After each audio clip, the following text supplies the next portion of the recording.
अपनी दासियों की भूख मिटाने के लिए जो देवी स्वयं का सिर काटते। ऐसी है 10 महाविद्या की हमारी छठी देवी, देवी छिन्नमस्ता। ये कथा तब की है जब देवी पार्वती अपनी 2 दासियों डाकिनी और वाकनी के साथ मंदाकिनी नदी में नहाने गई। नहाने के तुरंत बाद उनकी दासियों को बहुत तेज भूख लगी और उन्होंने देवी से भोजन मांगा। देवी ने उनको समझाया कि भोजन कुछ समय में मिल जाएगा, पर समय के साथ उनकी भूख बढ़ती चली गई और वो देवी से और तीव्रता से भोजन की मांग करने लगी। तब देवी को कुछ भी नहीं समझ में आया और अपनी दासियों की भूख मिटाने के लिए देवी ने अपना ही सिर काट दिया। देवी ने स्वयं का सिर काट कर उसे अपने ही हाथ में पकड़ लिया, परंतु देवी पूरी तरीके से जीवित थी। जब उन्होंने अपना सिर काटा तो उनके शरीर से रक्त की 3 धाराएं बहने लगी, जिसमें से 2 धाराएं तो उनकी दोनों दासियों को तृप्त कर रही थी, परंतु तीसरी धारा स्वयं उनके सर में ही जा रही थी। देवी छिन्नमस्ता का रूप देखने में डरावना तो जरूर प्रतीत हो सकता है, परंतु वह रूप स्वयं ऊर्जा, त्याग और शक्ति का प्रतीक है।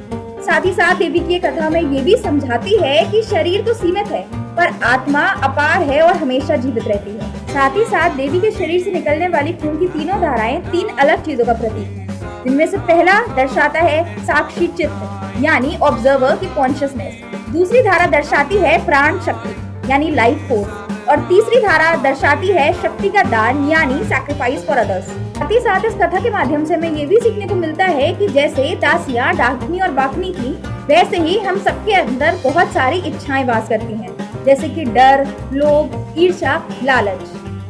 और जिस प्रकार देवी ने डाकिनी और वाकनी की भूख मिटाई, उसी प्रकार हम भी अपने अंदर की इन सारी इच्छाओं की भूख सिर्फ अपनी आंतरिक शक्ति से मिटा सकते हैं, ना कि बाहरी चीजों का भोग करके। इसलिए इस कथा के माध्यम से देवी हमें ये भी बताती हैं कि जब तक हम अपनी सारी इच्छाओं पर विजय नहीं प्राप्त कर लेते, तब तक आत्मा का पूरा ज्ञान हमें नहीं प्राप्त होता। तो ये थी 10 महाविद्या की छठी देवी, देवी छिन्नमस्ता की कथा और उनसे मिली हुई सारी सीख। ऐसे ही 10 महाविद्या की और भी सारी देवियों को जानने के लिए फॉलो करते रहे हमारी सीरीज।